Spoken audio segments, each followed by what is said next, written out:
Mi padre quemó mis 8 cartas de aceptación universitaria, exigiéndome quedarme para ayudar a mi hermana. En secreto, guardé la más importante en mi zapato. 5 años después, regresé, con un lujo impagable y un coche que valía más que su hogar. Mi nombre es Elena Ríos. Tengo 23 años. Hace 5 años, me quedé inmóvil en el salón de mi familia en un tranquilo suburbio a las afueras de Portland, y vi a mi padre arrojar mi futuro a una chimenea de piedra. Sostuvo mi carta de aceptación de Stanford a la luz, encendió su encendedor grabado y prendió fuego al grueso pergamino. No grité. No lloré. Simplemente me quedé allí viendo cómo los bordes se curvaban hasta convertirse en ceniza negra mientras mi madre permanecía en silencio detrás de él, aferrando los sobres restantes en sus manos. Te quedas en casa para ayudar a tu hermana a tener éxito, dijo mi padre, Daniel Vargas, con calma. Soltó la carta ardiendo sobre las llamas y buscó el siguiente sobre. Valeria necesita estabilidad, continuó. No puede concentrarse en su carrera si hay caos en la casa. Mi hermana menor, Valeria Vargas, estaba de pie junto al pasillo, con los brazos cruzados, sin decir nada. Necesitamos que trabajes a tiempo completo en el café, añadió mi madre, Laura Vargas, suavemente, para ayudar a apoyar su lanzamiento. La familia apoya a la familia, Elena. Uno por uno, quemaron cada carta de aceptación que me había ganado. Stanford, Berkeley, NYU, todo se había ido. Esa noche, creyeron haber destruido mi escape. Creyeron haberme atrapado con éxito en una vida de salario mínimo, sirviendo como red de seguridad financiera para los sueños de mi hermana. Pero lo que mis padres no sabían era que la carta más importante de todas, una beca completa para la Universidad de Easton, estaba doblada y escondida dentro de mi zapatilla izquierda. Permítanme llevarlos de vuelta a la noche en que me fui para siempre. Para entender por qué mi padre quemó mis logros, hay que entender la dinámica familiar de los Vargas en nuestra casa. Mi hermana menor, Valeria, era el centro indiscutible del universo. Valeria era ruidosa. Valeria era exigente. Valeria era especial. Al menos según mis padres. Para cuando yo estaba en la escuela secundaria, Valeria ya había abandonado 2 programas diferentes que, según ella, estaban por debajo de ella cada vez que fracasaba. Mis padres culpaban a los instructores, al sistema o la presión. Cuando decidió que se convertiría en empresaria y construiría algo grande, refinanciaron nuestra casa para financiar su estilo de vida. Yo era la hija invisible. Aprendí temprano que mis calificaciones, mi disciplina y mis ambiciones no eran vistas como logros. Eran vistas como amenazas a la frágil sensación de importancia de Valeria.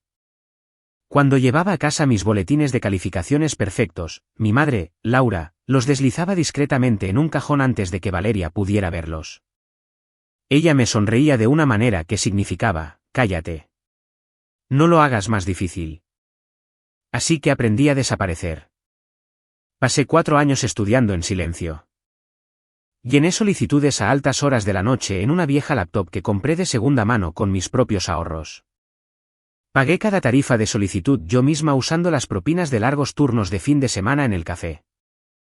Sabía que la educación era la única salida de una casa que me trataba como mano de obra no remunerada.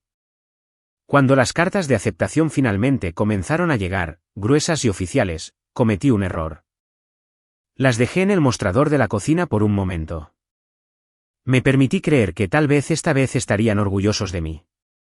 No lo estaban. Vieron una salida y decidieron destruirla. Pero malinterpretaron algo fundamental sobre mí. Pensaron que el fuego me rompería. No grité cuando las cartas se quemaron. No supliqué. No me derrumbé. Me quedé allí y observé cómo cada pedazo de mi futuro se convertía en ceniza mientras mi padre sostenía el encendedor con una expresión satisfecha porque había pasado 18 años aprendiendo una regla muy específica dentro de esa casa. Cualquier muestra de emoción era un arma que usarían en mi contra. Si lloraba, mi madre me llamaría manipuladora. Si alzaba la voz, mi padre me llamaría inestable e ingrata. Y, lo que es más importante, entendí algo que nunca esperaron que me diera cuenta. Si reaccionaba, ellos ganarían. Querían que aceptara mi papel.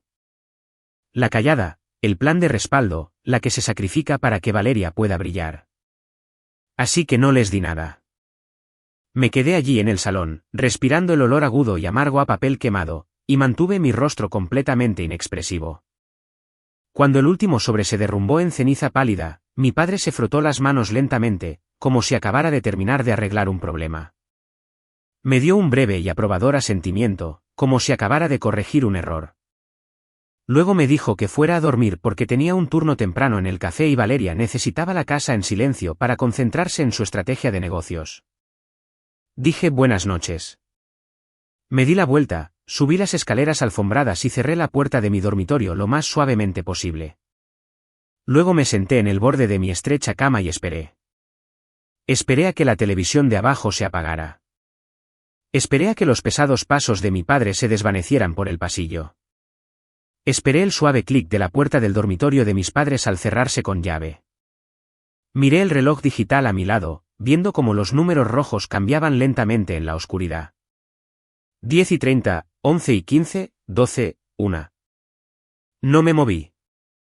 Mi corazón latía tan fuerte contra mis costillas que estaba segura de que se podía escuchar a través de las paredes, pero mis manos permanecieron completamente quietas en mi regazo. Exactamente a las 2 de la mañana, finalmente me incliné hacia adelante y desaté mi zapatilla izquierda. Saqué mi pie y metí la mano dentro. Debajo de la delgada y gastada plantilla, completamente plana, estaba el sobre de color crema que había estado protegiendo durante días. Lo saqué con cuidado y alisó los bordes con los dedos. El sello oficial de la Universidad de Westbridge captó el tenue brillo de la lámpara de mi escritorio. Era una beca académica completa, matrícula, alojamiento e incluso un pequeño estipendio mensual. No era solo una carta de aceptación. Era un salvavidas. 3 días antes, la había interceptado antes de que llegara a casa. Ya sospechaba que mi padre había estado revisando mi correo. Había visto llegar cartas de rechazo, pero mis aceptaciones habían desaparecido de alguna manera. Así que, cuando vi el camión de correos esa tarde, caminé todo el camino por la entrada y me encontré con el cartero yo misma, tomé el sobre, lo deslicé directamente en mi zapato y volví a entrar como si nada hubiera pasado.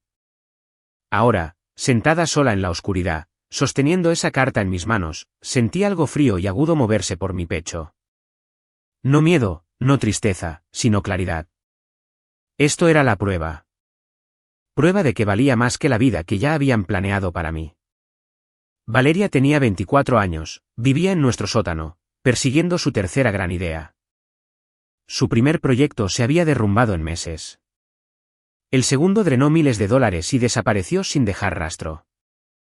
Ahora estaba trabajando en algo nuevo, algo vago, algo que mis padres llamaban su gran avance. Habían construido todo su futuro en torno a su potencial, y ya habían decidido que el mío no importaba. Su primer intento había sido una tienda de joyas hechas a mano que colapsó en medio año. Su segundo fue un canal de estilo de vida que drenó miles de dólares en equipo y nunca atrajo una audiencia real. Ahora estaba obsesionada con lanzar una aplicación. No sabía cómo codificar. No entendía la estructura de negocios ni las proyecciones financieras. Pero nada de eso importaba. Mis padres ya habían refinanciado la casa nuevamente para apoyarla porque Valeria era la que se suponía que tendría éxito. Valeria era la que probaría que todo lo que creían sobre sí mismos era correcto. Y yo era solo la pieza extra, el plan de respaldo, la trabajadora, en quien podían apoyarse cuando todo lo demás se derrumbara. Me levanté lentamente y caminé hacia la parte trasera de mi armario. Saqué una mochila de viaje negra y gastada y la puse en mi cama.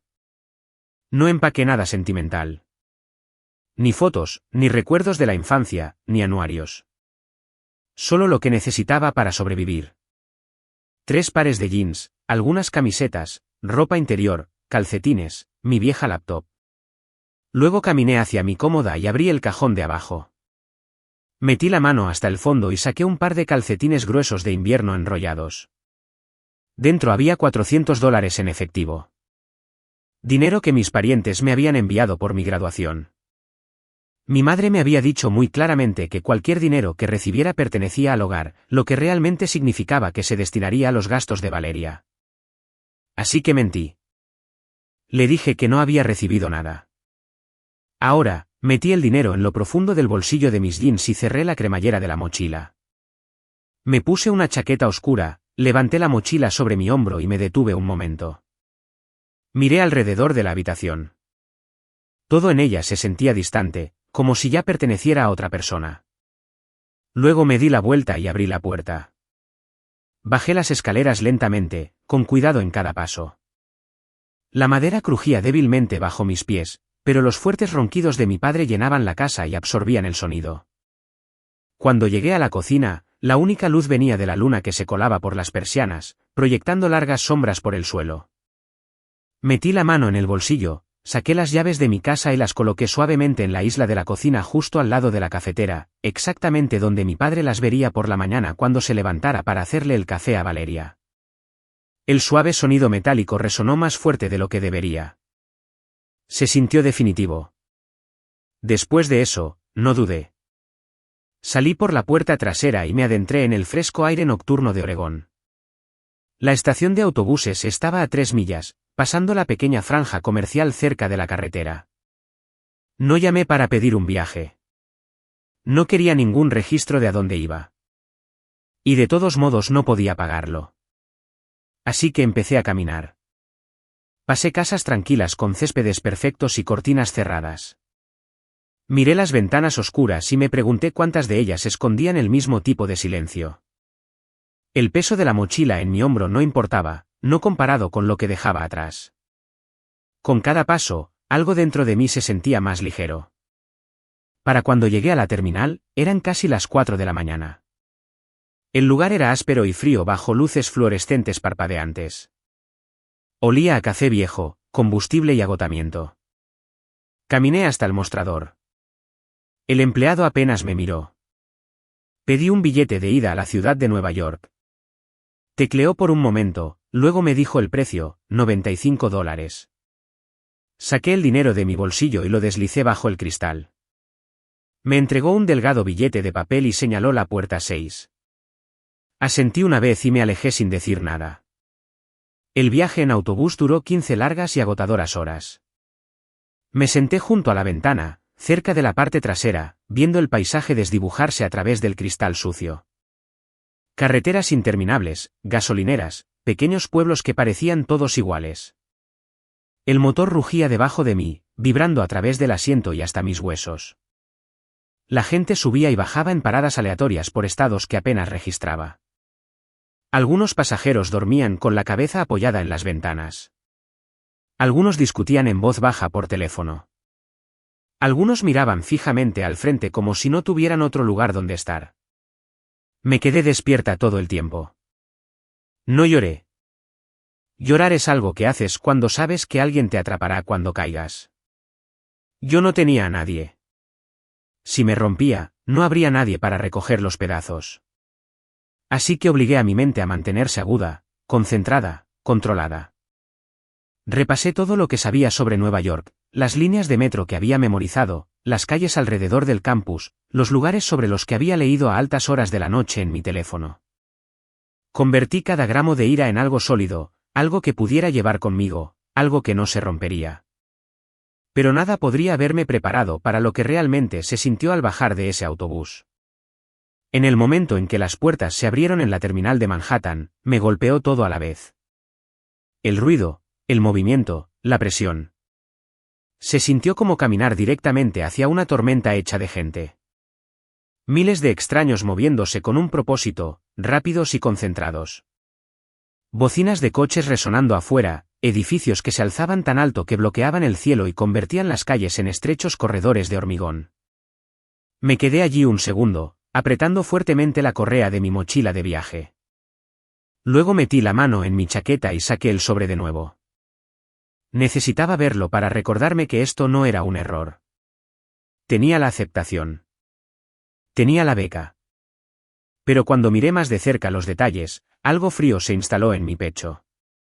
El alojamiento estaba incluido. Solo que aún no. El día de la mudanza aún estaba a 2 semanas. 2 semanas. Estaba en la ciudad más cara del país con poco más de $300, sin lugar donde quedarme, sin nadie a quien llamar, sin plan de respaldo, sin familia. Por lo que sabía, pensaban que había desaparecido. Y si no, probablemente no les importaba. Ese fue el momento en que realmente me di cuenta. Dejar esa casa no era el final de nada. Era el comienzo de algo mucho más difícil. No había escapado. Todavía no. Tenía exactamente 14 días para sobrevivir en una ciudad que podía tragarse a la gente entera sin siquiera notarlo. Y tenía que hacerlo sin perder las calificaciones requeridas para mantener la beca. Esa era mi única manera de avanzar. Respiré hondo, ajusté el peso de la bolsa en mi hombro y me adentré en la multitud. Esas 2 primeras semanas no fueron de supervivencia. Fueron de resistencia. Por la noche, me quedaba en una cafetería abierta las 24 horas en Queens, pidiendo la taza de café negro más barata y estirándola durante horas. La camarera se dio cuenta con el tiempo. Dejó de pedirme que me fuera. A veces me rellenaba la taza sin decir nada. Dormía a fragmentos. 10 minutos aquí, 15 minutos allá, siempre con los brazos apretados alrededor de mi bolso. Cada sonido me despertaba. Cada movimiento se sentía como una amenaza. Me aseaba en baños públicos, me cepillaba los dientes en lavabos que nunca se vaciaban por completo, trataba de no mirarme demasiado tiempo en el espejo. La comida era sencilla, bagels simples, baratos, saciantes, lo suficiente para mantenerme en movimiento. Contaba cada dólar y calculaba cada comida como si fuera parte de un sistema que no podía permitirme romper. Tenía miedo todo el tiempo. Pero debajo de ese miedo, había algo más fuerte, algo duro, algo inquebrantable. No iba a fallar. Ni por ellos, ni por Valeria. Si querían que yo desapareciera para que ella pudiera brillar, entonces yo iba a tener tanto éxito que sería imposible ignorarme. Cuando finalmente llegó el día de la mudanza, crucé las puertas de la Universidad de Westbridge sintiendo que no pertenecía allí. El campus parecía irreal. Céspedes perfectos, enormes edificios de piedra, todo limpio, estructurado, caro. Y luego estaban los otros estudiantes, familias descargando SVs nuevos, cajas llenas de ropa de cama de diseñador, padres arreglando habitaciones como suites de hotel, madres abrazando a sus hijas con fuerza, padres tomando fotos con orgullo en sus rostros. Yo pasé por todo eso sola. Llevaba la misma mochila de viaje gastada que había empacado en medio de la noche. Cuando entré en mi dormitorio asignado, la dejé y revisé mi cartera. $42. Eso era todo lo que me quedaba. La beca cubría mi matrícula y alojamiento, pero no cubría lo que realmente costaba vivir en una ciudad como esta. Libros, comida, transporte. Todo tenía un precio que apenas podía pagar. Así que me moví rápido. En 2 días, encontré trabajo. Tomé el turno de noche en la biblioteca del campus desde la medianoche hasta las 6 de la mañana. Organizando libros devueltos y reestableciendo espacios de estudio. Luego, dormía 2 horas.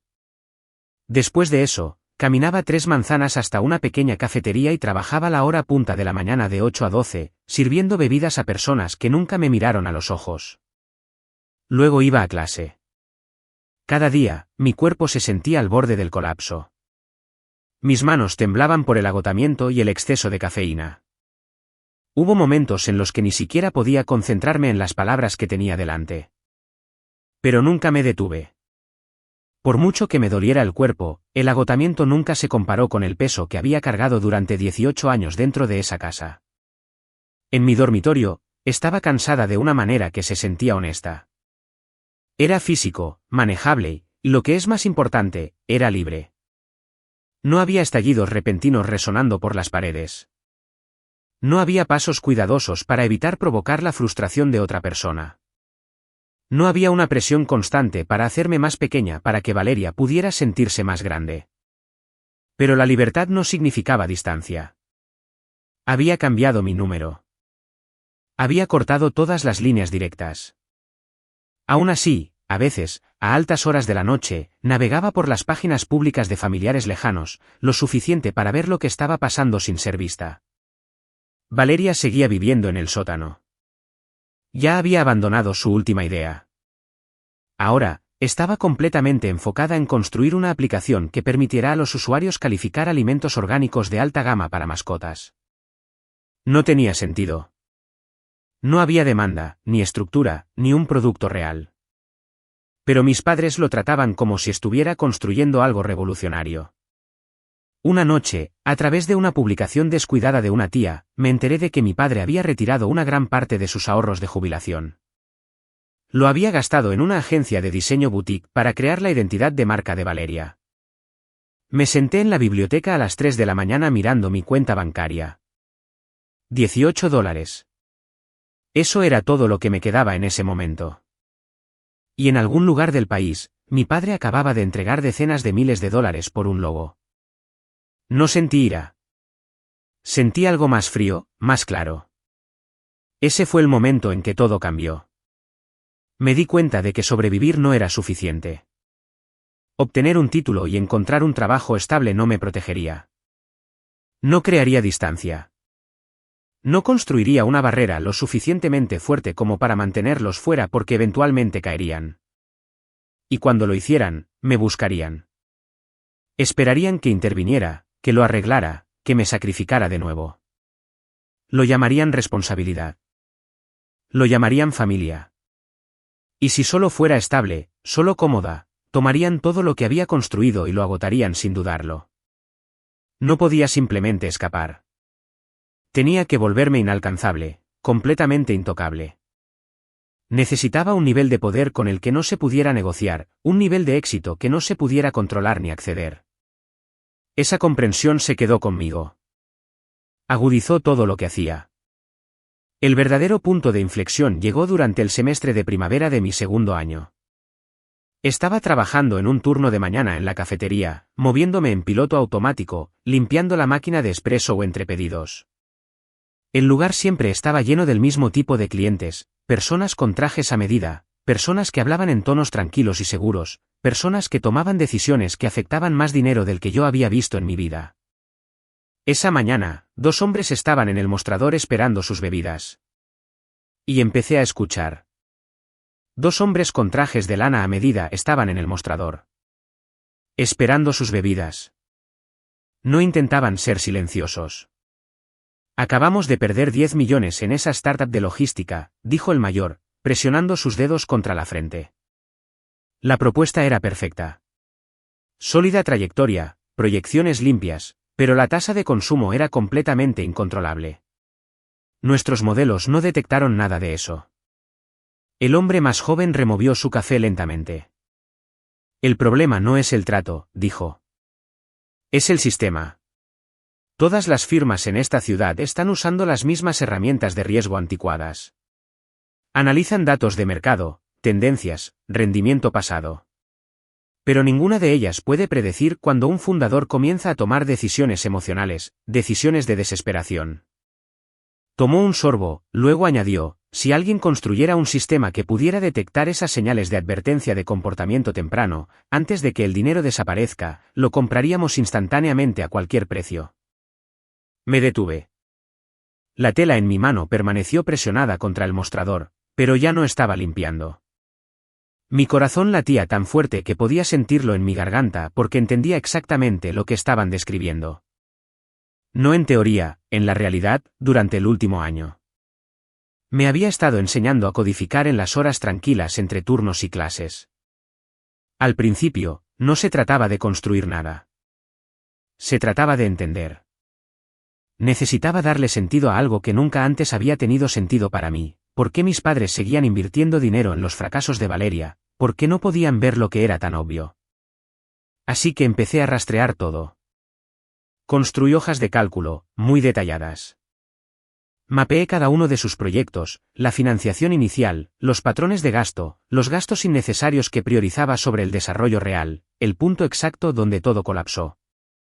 Convertí toda su historia en datos. Luego comencé a aprender a procesarlos. Me enseñé Python lentamente a altas horas de la noche con tutoriales gratuitos y prueba y error. En algún momento dejó de ser un mecanismo de afrontamiento. Se convirtió en otra cosa. Comencé a construir un sistema no solo para rastrear lo que ya había sucedido, sino para predecir lo que sucedería a continuación, un modelo que pudiera identificar el momento en que un negocio dejaba de ser viable. Antes de que nadie más se diera cuenta, de pie allí escuchando a esos 2 hombres hablar, me di cuenta de algo que me apretó el pecho. ya había empezado a construir exactamente lo que estaban buscando. Y la base de todo era Valeria. Sus patrones, sus decisiones, sus fracasos. Ella ya no era solo mi pasado. Ella era mi conjunto de datos. Les entregué sus bebidas con manos firmes. Pero en cuanto terminó mi turno, me fui. Fui directamente a mi dormitorio y cerré la puerta con llave. No dormí esa noche ni la siguiente ni la otra.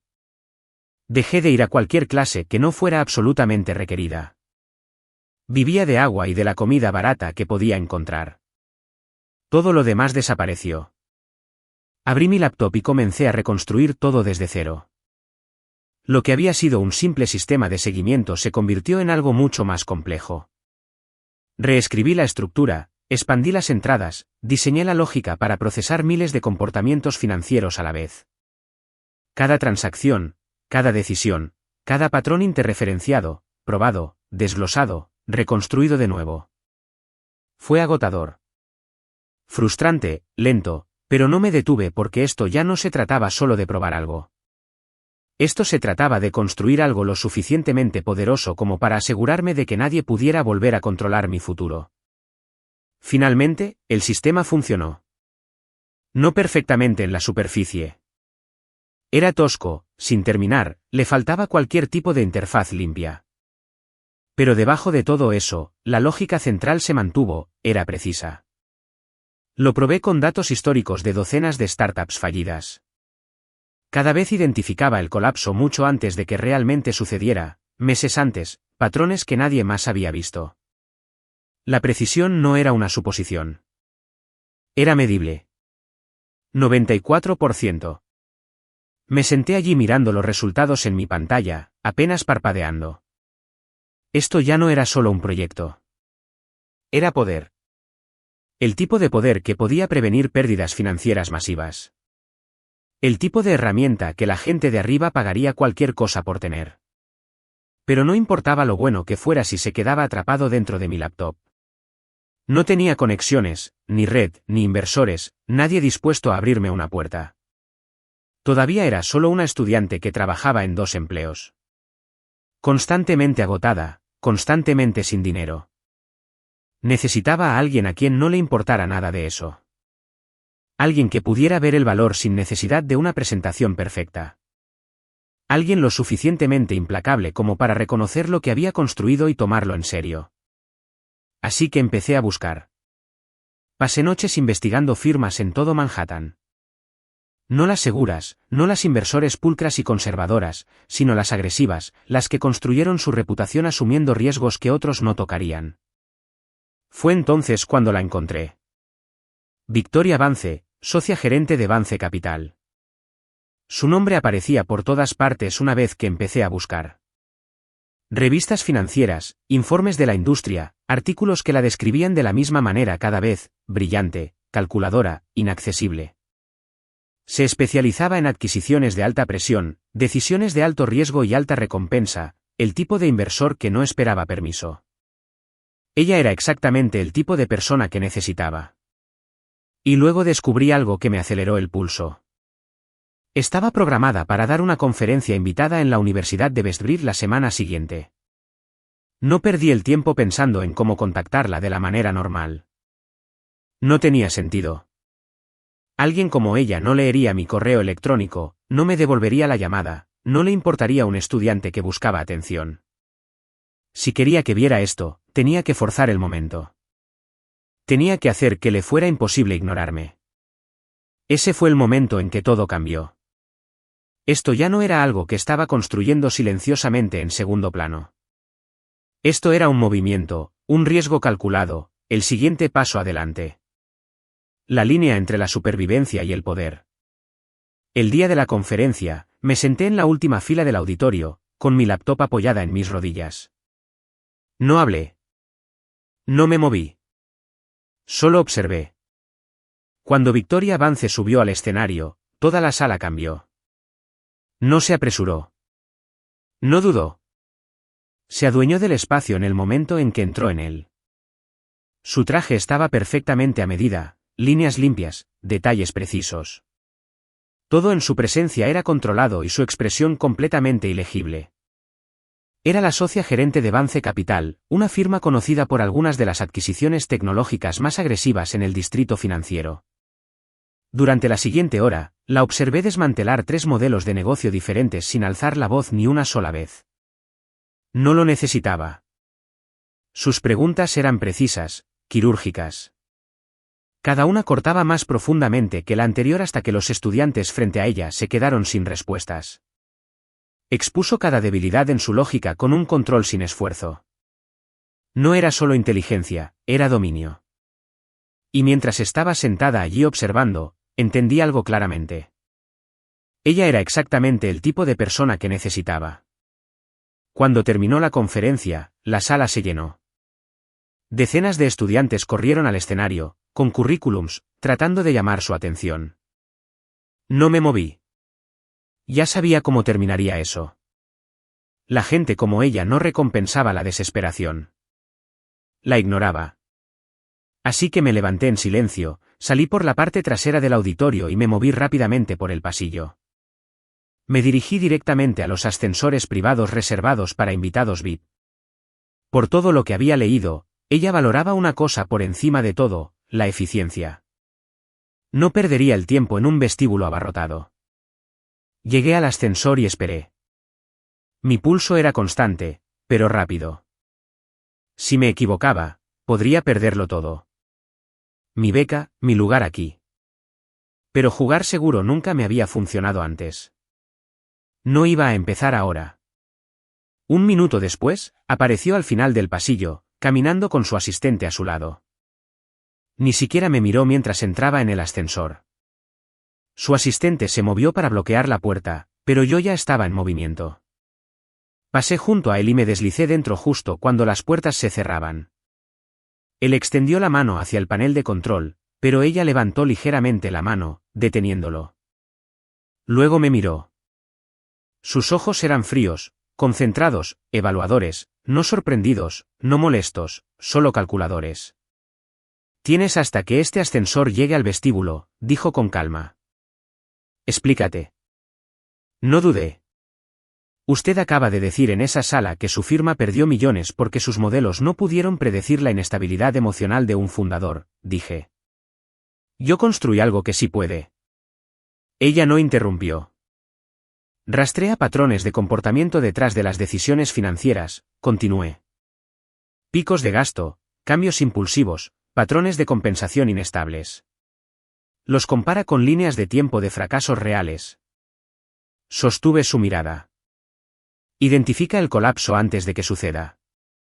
Lo he probado en 50 empresas fallidas, dije. Predijo su colapso meses antes con un 94% de precisión. El ascensor siguió descendiendo. Victoria Vance no reaccionó. Solo me miró, midiendo cada palabra. ¿Quién te financió? Preguntó. Nadie, respondí. Lo construí en mi dormitorio entre mi turno de noche en la biblioteca y mi trabajo de mañana en el café. Sostuve su mirada. Lo aprendí observando a mis padres destruirse financieramente, tratando de financiar las ideas fallidas de mi hermana. Convertí ese patrón en datos.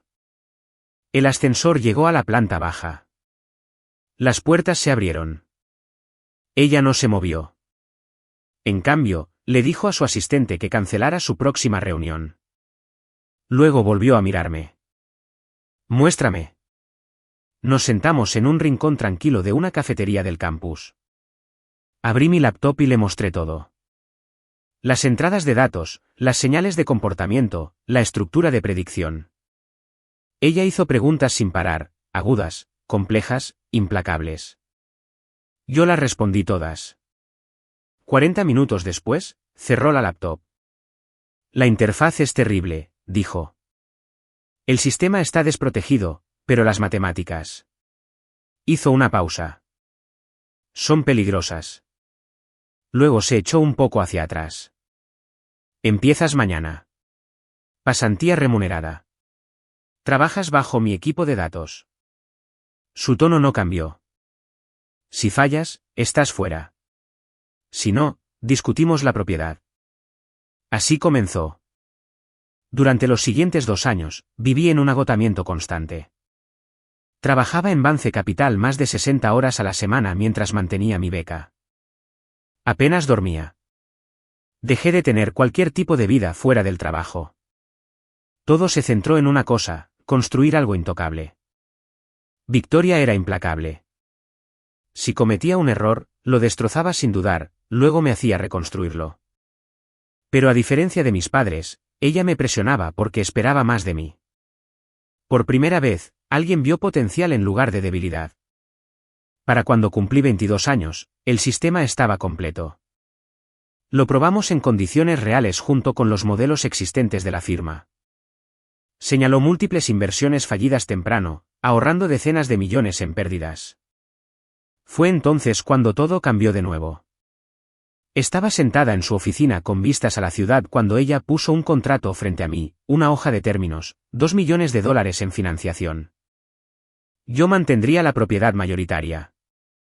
Su firma tomaría el resto y lo escalaría. Era todo por lo que había estado trabajando, pero había una condición. No puedes dirigir esto mientras sigues en la escuela, dijo con calma. Si firmas, te vas. Miré el contrato en silencio. Esa beca había sido mi salida. La única prueba de que podía construir algo diferente. Alejarme de ella significaba renunciar a la seguridad por la que luché. Pero sentada allí, entendí algo claramente. La seguridad ya no era suficiente. Cogí el bolígrafo y firmé. En un año, todo se aceleró. El sistema se implementó en grandes empresas. Los contratos se multiplicaron. Los ingresos escalaron más rápido de lo que esperaba. Y por primera vez en mi vida, ya no estaba tratando de sobrevivir. Los números crecieron más rápido de lo que esperaba. En un año, los ingresos eran imposibles de ignorar. Dejé mi pequeño apartamento y me mudé a un ático con vistas a Tribeca. Compré trajes a medida que costaban más de lo que mi padre solía ganar en un mes. Para cuando cumplí 23 años, mi empresa fue adquirida por un grupo bancario global por más de $15 millones. Mantuve mi puesto en la junta, y Victoria me nombró la socia junior más joven en la historia de su firma. Había construido exactamente lo que me propuse construir, una fortaleza. Vivía por encima de la ciudad, rodeada de personas que valoraban la precisión, la inteligencia y los resultados. Personas que me respetaban. Borré todo lo demás. No llamé. No me puse en contacto. Ya no existía en su mundo. Pero mientras yo ascendía, mi familia se derrumbaba. A través de una discreta investigación, me enteré de lo rápido que estaba sucediendo. La aplicación de Valeria había fallado por completo. Había quemado cada dólar que mis padres le dieron. Luego pidió más prestado, préstamos con intereses altos, términos abusivos. Mi padre firmó cada documento sin dudarlo. Usó la casa como garantía. La deuda creció más rápido de lo que podían controlar. Estaban a semanas de perderlo todo. Sin ahorros, sin planes de respaldo, solo pánico y desesperación. Valeria estaba preparando un último intento. Estaba enviando solicitudes de financiación, esperando que alguien creyera en su visión. No tenía idea de dónde terminaría. No tenía idea de quién la vería. Estaba sentada en mi oficina en el piso 42 cuando su propuesta llegó a mi escritorio. Tapa de cuero pesado, logo grabado en oro. La empresa se llamaba Silver Pose. La abrí lentamente y comencé a leer. No tardé mucho. El modelo estaba roto desde el principio. Pedía $500,000 para construir una plataforma social de nicho donde los dueños de mascotas de élite pudieran reseñar comida orgánica de lujo, sin base de usuarios, sin base técnica, sin estrategia real, solo lenguaje e ilusión. La idea no solo era débil. Era completamente inútil. No había producto, ni usuarios, ni tecnología real, solo lenguaje pulido impreso en papel caro. Me salté la presentación y fui directamente a los números porque en este mundo la propuesta es ficción. Las finanzas son la verdad. Mientras escaneaba los datos, algo frío se instaló en mi pecho. Valeria ya había quemado $300,000. La mayor parte desperdiciada. Espacios de oficina de lujo, catering, consultores de marca. Casi nada se destinó al desarrollo real. Pero esa no era la peor parte. El daño real estaba enterrado más profundamente. Había sacado un préstamo comercial con intereses altos para mantener todo a flote. Y como no tenía activos, el prestamista exigió una garantía. Ya sabía lo que iba a ver antes de llegar a la dirección. Pero miré de todos modos. Era nuestra casa. La misma casa en la que crecí. La misma casa donde mi padre quemó mi futuro en la chimenea. Él había firmado el préstamo. Mi madre lo había cofirmado. Habían arriesgado todo lo que poseían para apoyar otra ilusión. Me recosté en mi silla y miré al techo por un momento. No era solo un mal juicio. Era negación. Necesitaban que Valeria tuviera éxito. No porque fuera capaz, sino porque su éxito justificaba todo lo que habían sacrificado. Si ella fracasaba, significaba que estaban equivocados. Así que seguían doblando la apuesta, incluso cuando eso significaba perderlo todo. Un suave sonido me hizo volver. La puerta se abrió.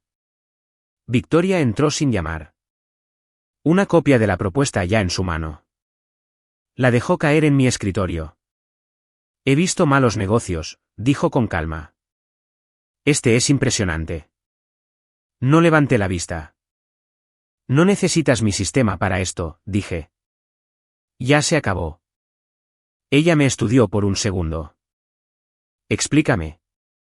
Mantuve mi voz firme. Si no consigue 500,000 para fin de mes, incumple. El prestamista actúa de inmediato. La casa se pierde. Victoria asintió lentamente. La garantía es residencial, dijo. Ya lo veo. Luego me miró más de cerca. ¿Los conoces? Miré la firma en la página. Reconocí cada detalle. Sí, dije en voz baja. La fundadora es mi hermana. Los garantes son mis padres. Ella no reaccionó. Sin simpatía, sin sorpresa, solo cálculo. Eso explica el patrón, dijo. Luego se cruzó de brazos ligeramente. Puedo rechazar esto hoy. Limpio, silencioso. Giré mi silla hacia la ventana y miré la ciudad abajo. Eso habría sido fácil. Una sola decisión, un solo correo electrónico, todo colapsaría sin que yo me involucrara. Pero eso no era suficiente porque un correo electrónico podía ser ignorado, reescrito, retorcido en otra excusa. Mi padre encontraría la manera de culpar a otra persona. Siempre lo hacía.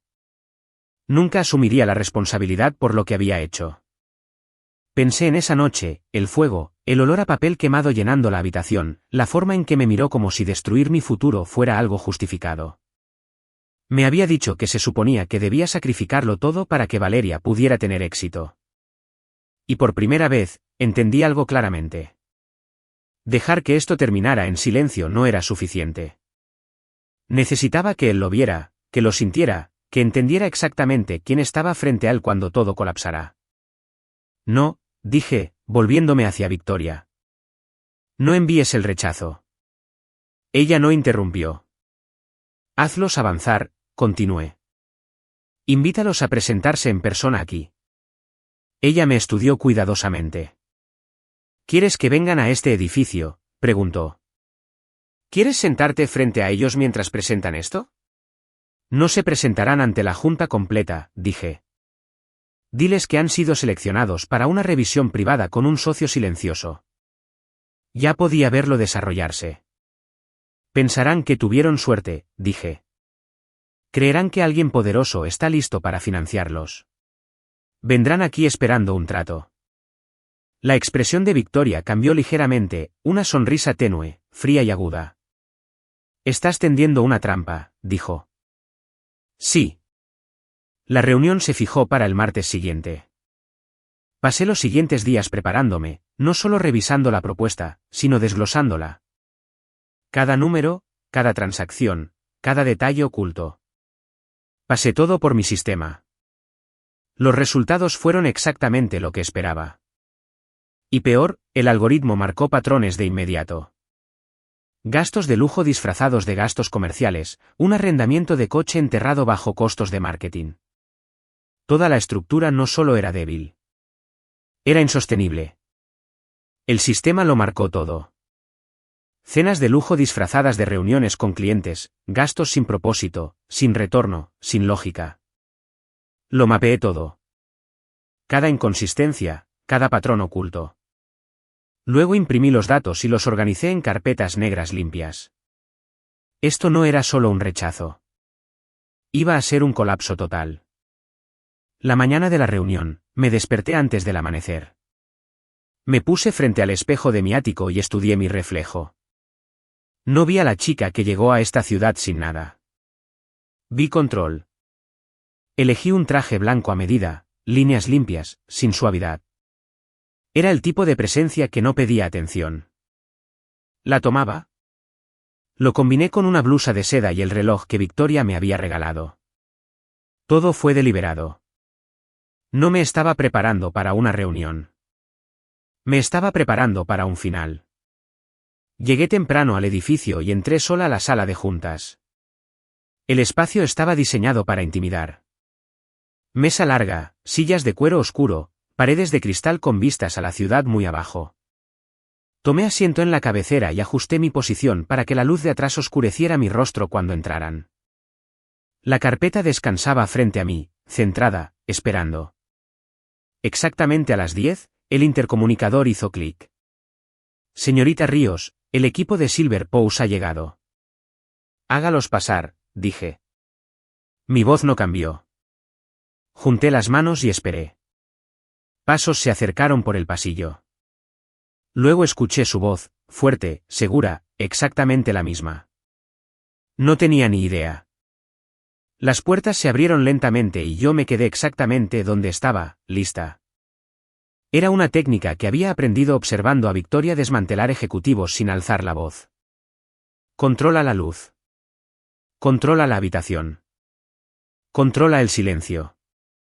Me ajusté la manga de la chaqueta y permanecí inmóvil. Mi respiración era constante, mi pulso tranquilo. Hace 5 años, habría estado temblando en ese momento. Ahora no sentía nada. Ni miedo, ni vacilación, solo concentración. Las puertas se abrieron. Valeria entró primero. Tenía 27 años, pero había algo frágil en la forma en que se movía. Su traje no le quedaba del todo bien. Su agarre en el control remoto de la presentación era apretado, casi desesperado. Detrás de ella estaba mi padre.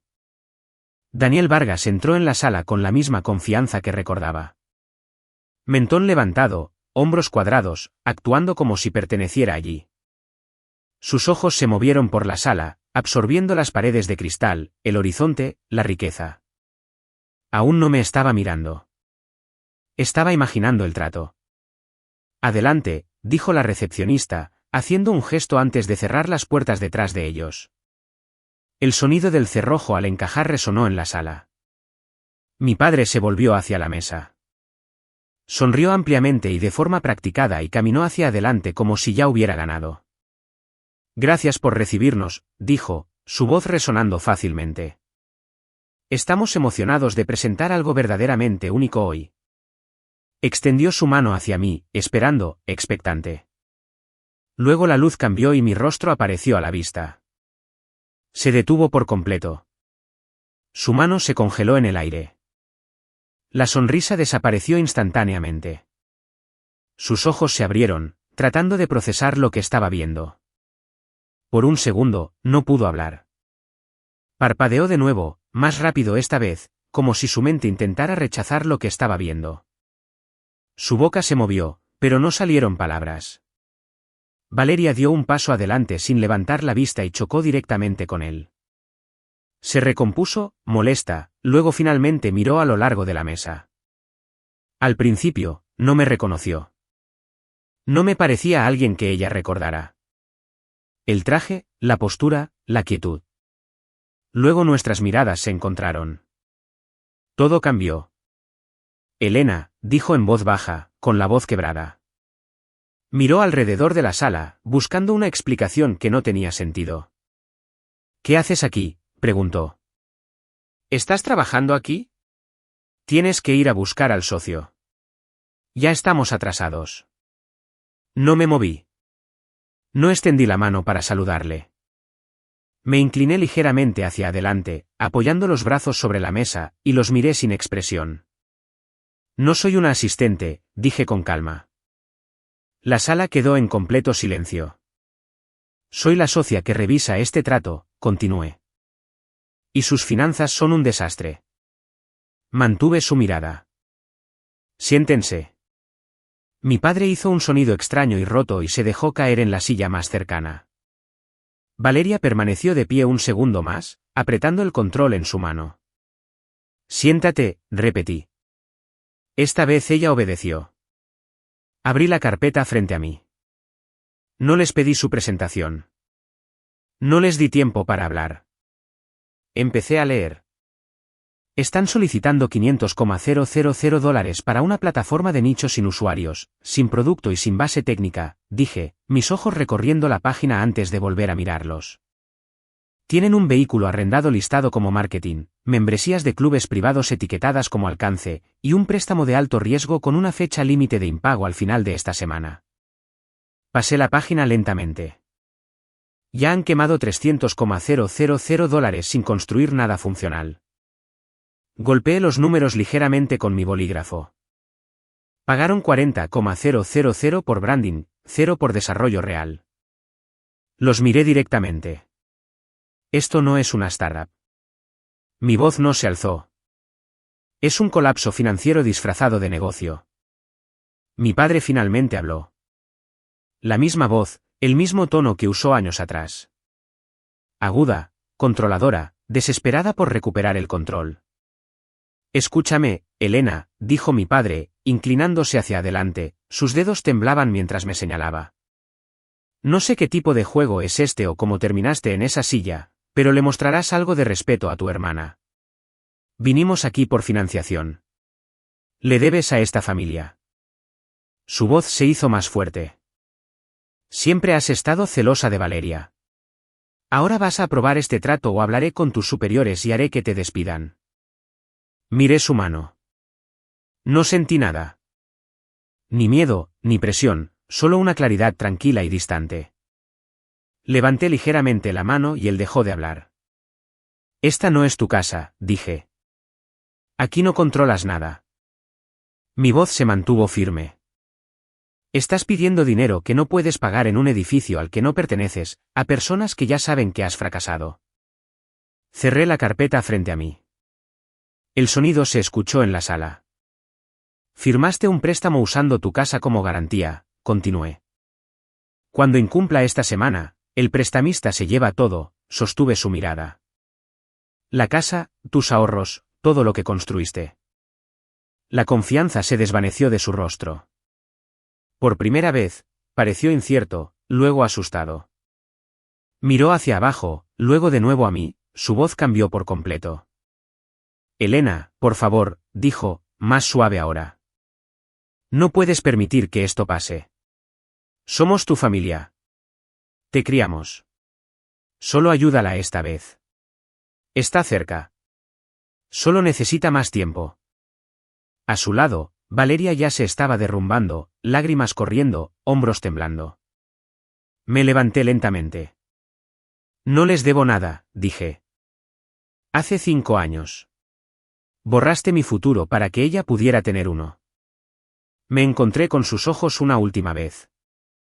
Revisé sus resultados. No hay nada ahí, hice una pausa. El trato está rechazado. Me di la vuelta y caminé hacia la puerta sin mirar atrás. Los dejé sentados allí en silencio.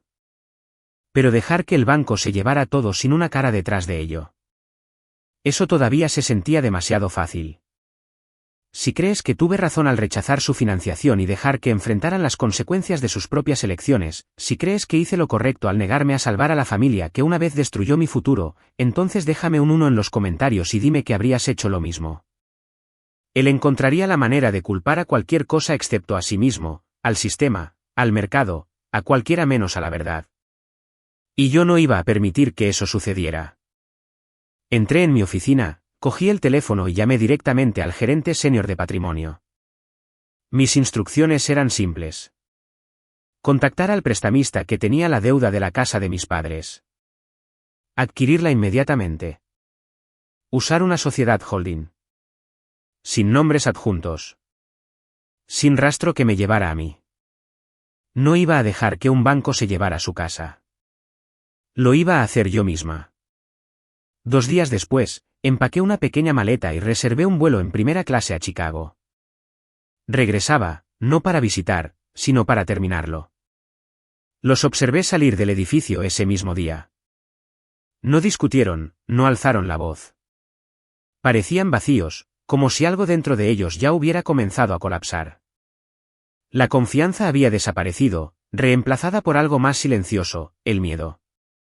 Las puertas se habían cerrado detrás de ellos, por primera vez, no tenían control alguno. Me quedé en la sala de juntas después de que se fueran. Sentada en silencio por unos minutos. Ya había puesto fin a su última oportunidad. Pero dejar que el sistema se encargara del resto no era suficiente. Eso sería demasiado fácil, demasiado distante, demasiado anónimo. Una ejecución hipotecaria por parte de un banco le daría a mi padre una excusa. La convertiría en una historia. Diría que el sistema le falló, que el mundo era injusto. No podía permitir eso. Él necesitaba saber exactamente por qué estaba sucediendo, exactamente quién era el responsable. Hice la llamada. Di las instrucciones. En este sistema, la deuda se mueve silenciosamente, comprada, vendida, transferida, y cuando algo está a punto de colapsar, siempre hay alguien dispuesto a tomar el control. Le dije a mi gestor de patrimonio que adquiriera todo, cada préstamo, cada obligación vinculada a esa casa. No me importaba el precio. En 48 horas, la transferencia se completó. Para el jueves por la tarde, la propiedad había cambiado de manos. Silenciosamente, legalmente, permanentemente. Ya no era solo su hija. Yo era quien tenía su deuda. ¿Quién podía decidir exactamente cuándo terminaría todo? Con eso en su lugar, despejé mi agenda y regresé a casa para empacar. Hace 5 años, me fui con casi nada. Una mochila gastada, unas pocas prendas, un miedo que no podía mostrar. Esta vez fue diferente. Todo en ella era diferente. Empaqué una bolsa limpia y estructurada, ropa que se ajustaba a la vida que había construido, cada detalle controlado. Ya no estaba huyendo. Estaba regresando. No como alguien que pudieran ignorar, sino como alguien de quien no podían escapar.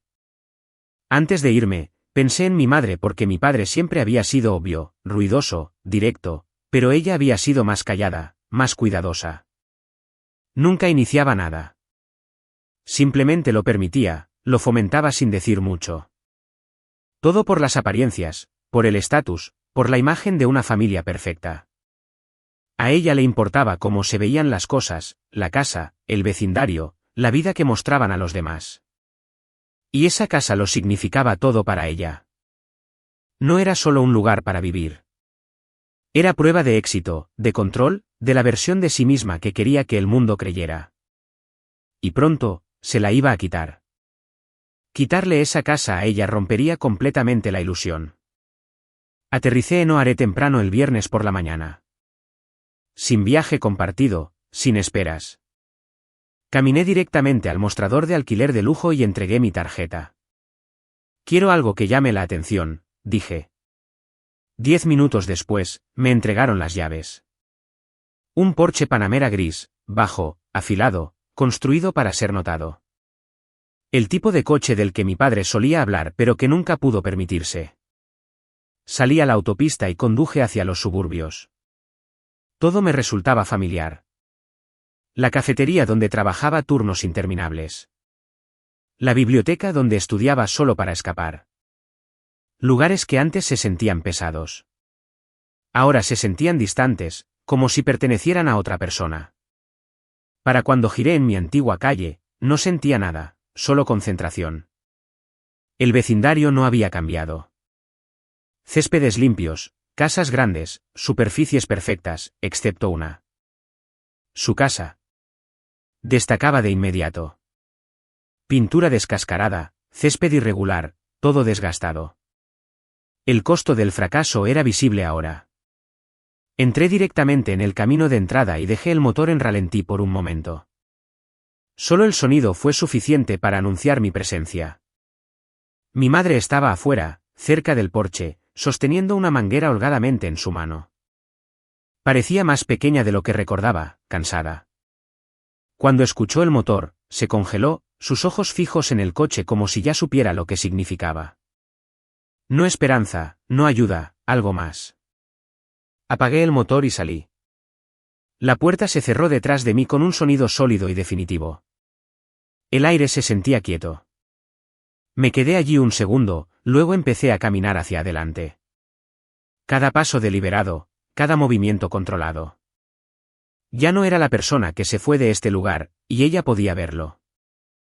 Me quité las gafas de sol y las coloqué sobre mi cabello. La puerta del coche se cerró detrás de mí con un sonido fuerte y definitivo. Luego la miré directamente, a la mujer que había estado allí años atrás y no dijo nada mientras todo ardía. Mi madre me miró fijamente. Sus ojos se movieron rápidamente, absorbiéndolo todo. El coche, mi ropa, mi postura, luego mi rostro. Su expresión cambió como si su mente estuviera luchando por ponerse al día con la realidad. La versión de mí que ella recordaba ya no existía. La manguera se le resbaló de las manos y cayó al suelo. El agua se derramó por el camino de entrada. Elena, dijo, apenas audible. Dio un paso adelante lentamente, con la voz inestable. Tú, ¿te ves? No pudo terminar. No sonreí. No respondí. Metí la mano en el asiento del pasajero y saqué un sobre grueso. El sonido de la manguera y su voz ya habían roto el silencio. Escuché movimiento dentro de la casa. Pasos. Rápidos. La puerta principal se abrió. No me di la vuelta. No lo necesitaba. Todo ya estaba en su lugar. Esto ya no era una sorpresa. Era el momento hacia el que habían estado caminando durante años. Ella me miró como si su mente no pudiera aceptar lo que estaba viendo. Sus ojos se movieron lentamente sobre todo. El coche, la ropa, el reloj en mi muñeca. Vi el momento exacto en que su miedo se transformó en otra cosa, esperanza retorcida, desesperada en su mente. Esto solo podía significar una cosa. Que había vuelto para arreglarlo todo. Elena, susurró, su voz temblaba. Regresaste. Mírate. Sabíamos que no nos dejarías así. Dio un paso más, abriendo los brazos como si fuera a abrazarme. Como si nada hubiera pasado. No me moví. Levanté la mano entre nosotras. No, dije. Mi voz era plana, fría, usar su nombre en lugar de llamarla madre dolió más que cualquier otra cosa. Se detuvo de inmediato, su cuerpo retrocedió como si la hubieran golpeado. Antes de que pudiera hablar de nuevo.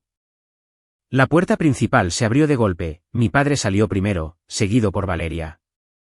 Ambos se congelaron en el momento en que me vieron. La diferencia con hace 2 días era obvia. La confianza había desaparecido. Mi padre parecía agotado, su postura más pesada, su rostro tenso.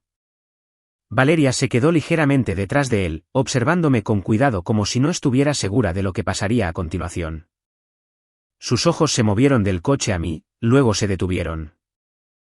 Nadie habló. El vecindario estaba en silencio, excepto por el sonido del agua que se derramaba por el camino de entrada. Noté movimiento a un lado. El vecino estaba mirando y mi madre también lo notó. Su expresión se tensó. Para alguien que había pasado toda su vida protegiendo las apariencias. Este momento era insoportable. Mi padre fue el primero en hablar. Por un segundo, pensé que finalmente entendería. No lo hizo. En cambio, sonrió. Era forzada, tensa, pero aún así. Bajó del porche como si nada hubiera cambiado. Elena, dijo, su voz alta de nuevo, tratando de sonar en control. Sabía que volverías. Esa pequeña escena en Nueva York fue solo una emoción. Lo desestimó como si no significara nada. La familia es la familia. Estás aquí ahora. Lo arreglaremos. Hizo un gesto hacia la casa. Entra. Repasaremos lo que necesitas transferir para la financiación de Valeria. No me moví, ni siquiera un paso. La confianza en su voz ya no coincidía con la realidad, pero él no lo veía. Todavía creía que podía mandarme. Metí la mano en el coche y cogí el sobre. No vine a ayudarlos, dije. Mi voz se oyó claramente. Vine a darles algo. Dejó de caminar. La sonrisa desapareció. ¿De qué estás hablando?, dijo bruscamente. Tienes dinero. Eres mi hija. Le debes a esta familia. Lo miré sin emoción. Luego abrí el sobre. Di un paso adelante y le entregué los documentos en sus manos. Léelos, dije. Él los tomó automáticamente como si no tuviera opción. Sus ojos se movieron por la primera página, luego se ralentizaron, luego se detuvieron. El color se le escurrió del rostro. Sus manos comenzaron a temblar. ¿Qué es esto?, susurró. Lo miré a los ojos. Eso, dije con calma. Es todo de lo que han estado huyendo. Cuando rechacé su financiación el martes, su empresa incumplió de inmediato, dije. Su prestamista se dio cuenta de que no tenían activos. No había forma de pagar nada. Señalé los papeles en sus manos. Vendieron la deuda. Mi voz se mantuvo tranquila. La compré yo. Mi madre jadeó detrás de él. Valeria apretó la barandilla, sus dedos se apretaron hasta ponerse blancos. Mi padre me miró, respirando irregularmente, buscando algo a lo que aferrarse. No puedes hacer esto, dijo. Esa es mi casa. Esto es familia. Negué con la cabeza una vez. Esto es una transacción, respondí, usaron esta casa como garantía para un negocio fallido. Perdieron. El prestamista actuó.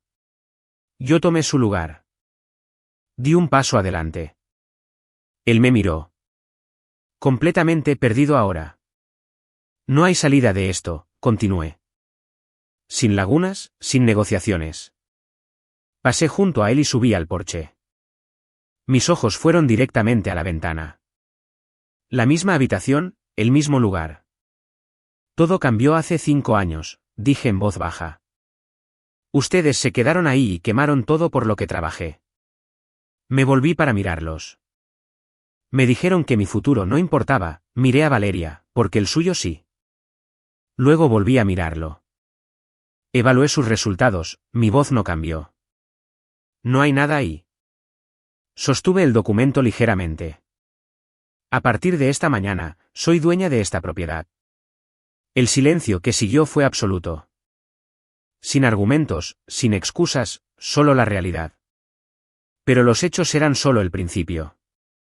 Todavía no entendían lo que significaba.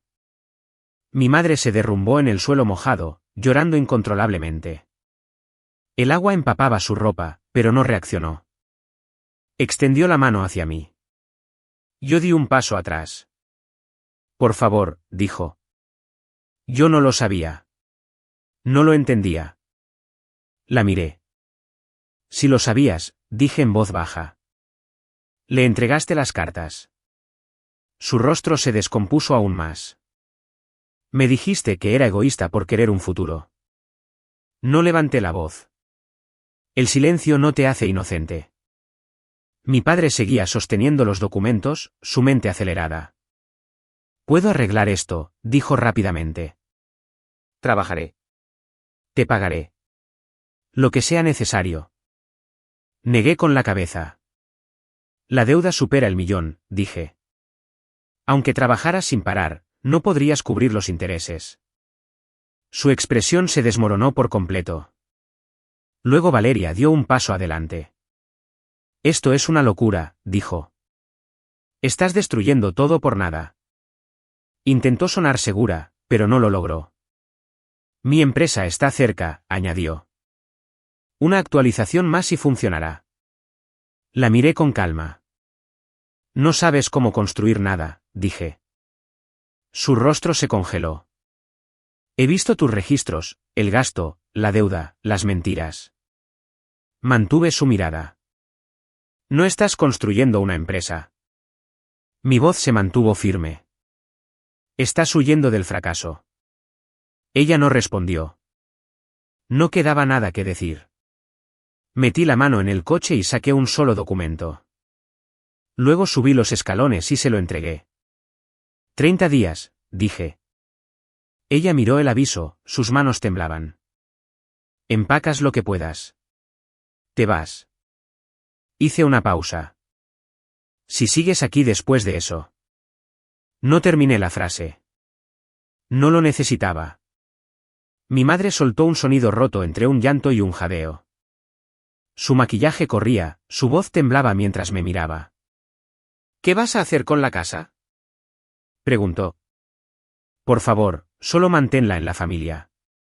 No puedo dejar que la gente vea extraños viviendo aquí. Su voz se quebró. La humillación. Me destruiría. La miré un momento. Luego respondí, no la voy a vender. Dije. Ella se congeló. Ya he hecho los arreglos. Mi voz se mantuvo tranquila. Esta propiedad será transferida a una organización sin fines de lucro. Su expresión cambió al instante. Construyen viviendas para jóvenes sin otro lugar a donde ir, continué. Dejé que las palabras se asentaran.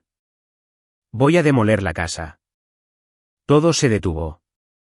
El aire, el movimiento, incluso su respiración.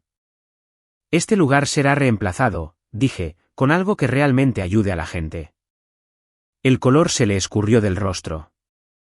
Para alguien que se preocupaba más por las apariencias que por cualquier otra cosa, esto era peor que perder la casa. Era perder la imagen, la reputación, la vida que había construido alrededor de ella. Mi padre dejó caer los papeles. Se esparcieron por el porche. Ya no intentó discutir. No levantó la voz. Solo se quedó allí, aferrado a la barandilla como si fuera lo único que lo mantenía en pie. La realidad finalmente lo había alcanzado. No quedaba nada por lo que luchar. Me di la vuelta. Sin disculpas, sin palabras finales, solo silencio. Bajé los escalones y pasé junto a mi madre sin mirarla. Y esta vez, no me detuve. Ella no intentó detenerme de nuevo. Lo que sea que había estado aferrando, ya se había ido. Abrí la puerta del coche y me deslicé en el asiento del conductor. El cuero estaba fresco, limpio, controlado. Me puse las gafas de sol y encendí el motor. El sonido cortó la calle tranquila una última vez mientras salía. Miré por la ventana. Mi padre estaba en el porche mirando los papeles como si aún no entendiera. Valeria sostenía el aviso de desalojo, sus hombros temblaban. Mi madre permanecía en el suelo, rodeada de todo lo que tanto había intentado proteger. Todo estaba allí, el resultado de cada elección que hicieron. Salí a la calle y avancé. No miré hacia atrás. No quedaba nada para mí. La historia no terminó ahí. La gente siempre hace la misma pregunta. Si me sentí culpable, si dudé, si pensé en dar la vuelta, la respuesta es simple. No. La culpa pertenece a las personas que han hecho algo mal. Yo no lo hice. Pagué todo lo que alguna vez me quitaron. Ellos tomaron sus decisiones. Vivieron con el resultado. Y por primera vez en mi vida, fui completamente libre. No los destruí. Me aparté y dejé que sus decisiones llegaran a su conclusión. Mientras conducía hacia el aeropuerto, no sentí arrepentimiento. Me sentí más ligera que nunca. El peso que había llevado durante años se había ido. Devolví el coche, abordé mi vuelo y observé las nubes pasar debajo de mí. Ese capítulo estaba completamente cerrado. La gente a menudo hace amenazas que nunca cumplen. Yo número 30 días después. Llegó la fecha límite. La seguridad y las autoridades locales fueron a la casa para hacerla cumplir. Ya se habían ido. Se habían mudado a un pequeño apartamento al otro lado de la ciudad. Un vecindario diferente, una vida diferente. Mi padre trabajaba en largos turnos en un almacén. Valeria había conseguido un trabajo en una tienda minorista. La casa estaba vacía. 2 semanas después, comenzó la demolición. Volví para verla. Me puse al otro lado de la calle y observé cómo todo se derrumbaba. Las paredes, el techo, la chimenea. El lugar donde todo cambió. Pedazo a pedazo. Desapareció. Y cuando terminó, algo más tomó su lugar. Un edificio destinado a personas que necesitaban una salida. Un lugar que les dio a otros lo que yo nunca tuve. Y ese fue el único final que siempre tuvo sentido. El nuevo edificio está completamente financiado y mantenido por mi empresa. Tomé el lugar donde mi futuro se suponía que terminaría y lo convertí en un lugar donde otros pueden comenzar. A veces, lo más fuerte que puedes hacer es dar un paso al costado y dejar que la gente enfrente las consecuencias que crearon. No necesitaba salvarlos. Ya me había salvado a mí misma. Y no lo hice sola. Construí algo nuevo. Una familia diferente. En Nueva York, encontré personas que valoraban el crecimiento, no el control. Victoria me enseñó algo que nunca antes había entendido. Estar relacionado con alguien no les da derecho a permanecer en tu vida. El apoyo no se trata de retener a alguien. Se trata de impulsarlo hacia adelante. Ella nunca me pidió que fuera más pequeña. Esperaba que me convirtiera en más. Eso cambió todo. El poder real no es ruidoso. No proviene de gritar o forzar el control. Proviene de saber exactamente cuándo actuar y llevarlo a cabo. Ahora me siento en salas donde las decisiones dan forma a industrias enteras. Estoy rodeada de personas que me desafían, me respetan y reconocen mi valor por primera vez. Pertenezco. Creciendo, creía que algo andaba mal conmigo. Que si me esforzaba más, me mantenía más callada, hacía todo bien, tal vez sería suficiente. Pero ahora lo entiendo. No necesitaban que yo tuviera éxito. Necesitaban a alguien a quien culpar. Valeria era su prueba, su excusa, la versión de éxito que mostraban al mundo. Y yo era el costo de mantener esa ilusión. Necesitaban que yo fracasara para que su historia tuviera sentido. Mi padre no destruyó mi futuro por odio. Lo hizo por miedo. Porque en el fondo, sabía la verdad. Si me iba, si construía algo más grande, expondría todo lo que intentaron ocultar. Su rechazo nunca fue sobre mí. Fue sobre ellos. Aprendí algo que la mayoría de la gente nunca quiere admitir. A veces, el amor no se trata de quedarse. Se trata de irse antes de perderse por completo. No me salvé por suerte. Me salvé por una decisión en el momento en que elegí dejar de probar mi valía a personas que ya habían decidido que no tenía ninguna. La parte más difícil no fue irme. Fue aceptar que se me permitía hacerlo.